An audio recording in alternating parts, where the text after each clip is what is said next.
শাকিব খান বাংলাদেশের একমাত্র সুপারস্টার শাকিব খানের নিউ মুভির টিজার চলে আসছে, যেটার নাম বরবাদ।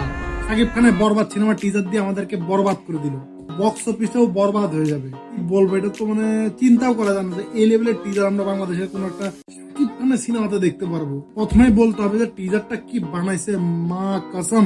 এটা আমরা কিন্তু বলিউডের সিনেমা দেখি, হলিউডের সিনেমা দেখি, কিন্তু শাকিব খানের ছবির থেকে আমরা এই ধরনের লুক, এই ধরনের ভাইলেন্স, জিজু সেনগুপ্ত, এগুলোকে আমরা তো এক্সপেকটেশনই আমাদের নাই। শাকিব খানের বরবাদ সিনেমার টিজার আসবে 1 মিনিট 44 সেকেন্ডের হবে, এটা আমরা মোটামুটি জানি। আমি নিশু সওদাগরের 2-1টা ইন্টারভিউ দেখছি এর আগে যে কি লেভেলের হইতে পারে। তো আমার এক্সপেকটেশন এখানে ছিল, আমার এক্সপেকটেশন উঠে চলে গেছে এইখানে নিশু সওদাগরের ইন্টারভিউ দেখে। তো আমি ফুল এক্সাইটেড ছিলাম। তো আমি একা দেখি না টিজারটা, কারণ আমার একার মতামত আমি আপনাদেরকে দিতে চাই না। আমি আমার বন্ধু বান্ধব সার্কেল নিয়ে বসতেছি টিজারটা দেখতে। টিজারটা যখনই শুরু হইলো, প্রথম আমি একা দেখা শুরু করছি টিজারটা। 2-1টা সিন যখন কাট হইলো, নিশু সওদাগর যখন রিভিল হইলো, তখন আমি বলতেছি না এটা আমার একা দেখলে আমার পাপ লাগবে ভাই।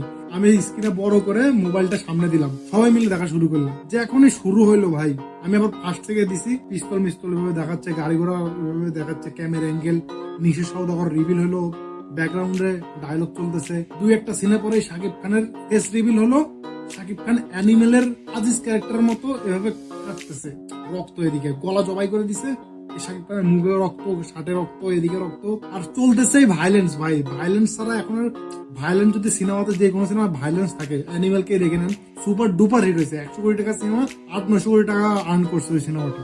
যখন সার্কেল নিয়ে টিজারটা দেখা শুরু করছি, ওই সময় কি হলো, যখন অ্যানিমেলের মতো লুক চলে আসলো শাকিব খানের, ওই সময় সবাই বলতেছে এটা তো অ্যানিমেলের কপি। শাকিব খানের উপর আমাদের এমনি ভরসা নেই। আমার সার্কেলে একজনও শাকিব খানের ফ্যান নাই, সত্যি কথা বললাম ভাই, আমিও শাকিব খানের ফ্যান না। কিন্তু আফটার তুফান দেখার পর থেকে আমি শাকিব খানের ফ্যান হয়ে গেছি। কারণ আমি বললাম না অ্যানিমেলের 2-1টা সিন কপি হইতেই পারে, স্বাভাবিক। তো আরো চলতেছে।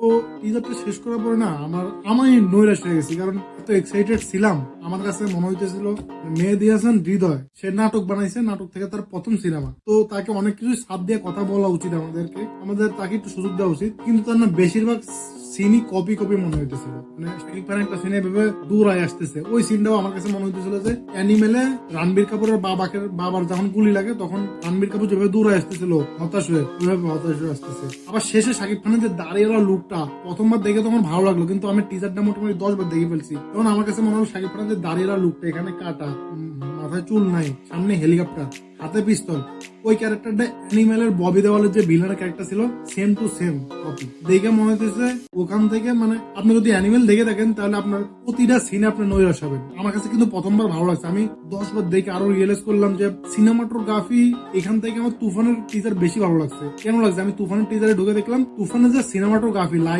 লাইটিং ক্যামেরা অ্যাঙ্গেল, এগুলো আমাদের সিনেমাটোগ্রাফি। তো তুফানের সিনেমাটোগ্রাফি আর বরবাদের সিনেমাটোগ্রাফির মধ্যে 100% তফাৎ আছে। তুফান টিজারটা আপনি আরেকবার যা দেখেন, তুফানের যে সিনেমাটোগ্রাফি ছিল দেখতে, মানে বেশি দামি সিনেমা মনে হচ্ছে, হাই বাজেট। আর এইটার বাজেট তো মোটামুটি তুফান থেকেও বেশি, আমি তা জানি আর কি। তো এইটা সিনেমাটোগ্রাফি আমার মানে ভালো লাগে নাই। মেহেদী হাসান হৃদয়, সে এর আগে বানাইছে নাটক, তাকে শাকিব খান সবাইকে চান্স দিয়েছে, নতুন ডিরেক্টর, ভালো বিষয়। কিন্তু দেখলে আপনি বুঝতে পারবেন নাটকের অভ্যাসটা এখানেও আছে, যে জিজু সেনগুপ্তর ক্যারেক্টার যে রিভিল করে, সেম নাটকের কাট দিছে। আমি চাইছিলাম কি জানেন, আপনারা একটু স্লো করে দেখলে বুঝতে পারবেন যে পুলিশ স্টেশনে গুলি করতেছে ঢাই করে, ওইটা জিজু সেনগুপ্ত ছিল। তো জিজু সেনগুপ্তকে যখন রিভিল করে তার ফেসটা, তো তার কাটটা কিভাবে দেয়, নাটক কাট পুরো, সে এভাবে তাকায়, ক্যামেরাটা আবার এখান থেকে কাট দেয়, মানে তার যে পুরোটা ঘুরছে, সে যদি এইভাবে তাকায়, এইভাবে পিছে ডায়লগটা দিত, তাহলে আরো বেশি ভালো হইতো। আমি বুঝাইতে পারতেছি না, বুঝলাম না।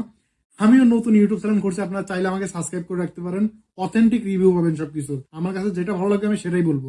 আরো সমস্যা ছিল কি, এই সিনেমার গল্প তো আমার দেখা মোটামুটি 10-12 বার দেখার পর আমার কাছে মনে হয়েছে যে এটা তুফান থেকে মোটামুটি অনেক জায়গা থেকে এটার সিনেমাটোগ্রাফি মানে চুরি করছে। আমি অ্যানিমেল ছবি 3 বার দেখছি, তো সিনেমাটা আমার পুরোপুরি মুখস্থ একবারে। তো অ্যানিমেলের কাহিনী কি ছিল, তার বাপের জন্য সে পুরো দুনিয়া জ্বালায় দিবে, আর এইখানে শাকিব খান নায়িকার জন্য পুরো দুনিয়া বরবাদ করে দিবে। ওখানে জ্বালা দিবে বলছে, এখানে বরবাদ করে দিবে বলছে, মানে আপনি ক্যাচ করবেন। আবার এখানে কি ছিল, অ্যানিমেলের বাপ বলতেছে যে তোমার ছেলে তো নষ্ট হয়ে গেছে, ওর মাকে বলে তোমার ছেলেকে গুন্ডা হয়ে গেছে। আর এখানে শাকিব খানের টিজারের শুরুতেই বলে, এখানে শাকিব খানের মা বলতেছে তোমার ছেলে তো নষ্ট হয়ে গেছে, তোমার কি একটু শরম করে না, শাকিব খানের বাপকে বলতেছে। ট্রেলার দেখলে আপনি সিনেমাটা যখন দেখবেন তখন আরো বুঝতে পারবেন ভালোভাবে। অনেক জায়গায় আপনি যদি অ্যানিমেল দেখে থাকেন তাহলে scene to scene copy copy মনে হইতে থাকবে। আর যদি আপনি অ্যানিমেল না দেখে থাকেন, যদি পিওর সাকিবিয়ান হয়ে থাকেন, তাহলে আপনি অ্যানিমেল দেখবেন কিভাবে? আপনার কাছে অ্যানিমেল পৌঁছাই নেই। তো আপনার জন্য মাস্ট ওয়াচ, আপনার কাছে অবশ্যই ভালো লাগবে টিজারটা।